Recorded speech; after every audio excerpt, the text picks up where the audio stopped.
The next day, the TV is having lots of interference. Suddenly, Mia hears a rocking sound. We see the doll, rocking on the chair on its own.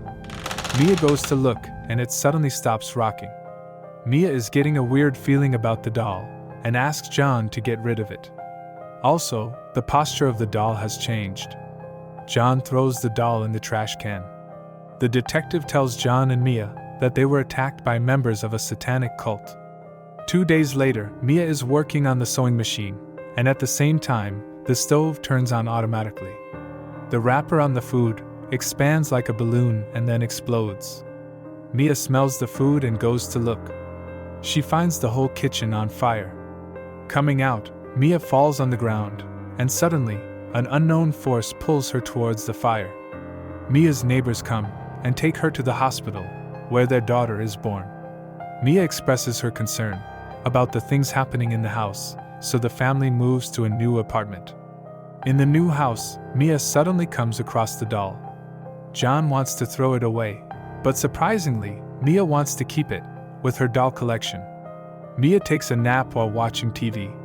Suddenly, we see the woman from before, walking in the room.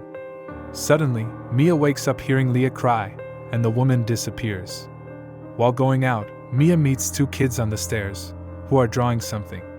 Later, she comes back home, and comes across a series of drawings that show bad things happening to her baby, Leah. Later that night, Mia hears a whisper, coming from behind a curtain. She removes it, and a little girl runs away from her. The sewing machine starts running automatically. The girl stands right in front of Mia. Suddenly, the girl runs towards Mia, and changes into the woman we saw earlier. She pushes Mia towards the window and disappears. Mia tells the incident to John. He doesn't believe her, but agrees to meet with the pastor of their church. A few days later, Mia goes to the basement to store something, and suddenly hears Leah crying.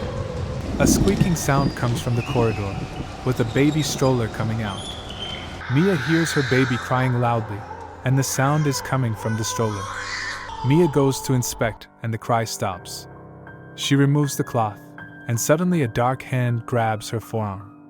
Mia runs from there, and we see a demonic figure standing in place of the stroller. Mia enters the lift to go up. We see her hand is marked with a demonic symbol. The lift door opens and arrives at the basement. Mia tries again and again, but every time it stops at the basement. She runs up the stairs and sees a demonic figure following her.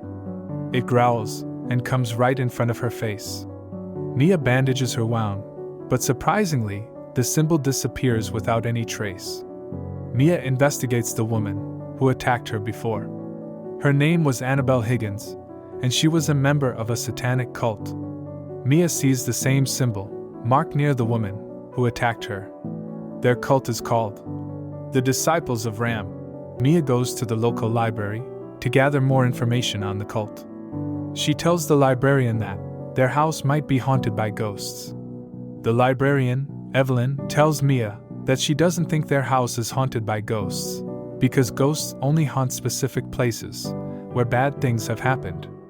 But the haunting hasn't stopped after Mia and John move out of the house. So Evelyn thinks Mia is haunted by inhuman spirits, aka demons. They may have been summoned by the cult. The demons usually want a soul and won't stop until they get one.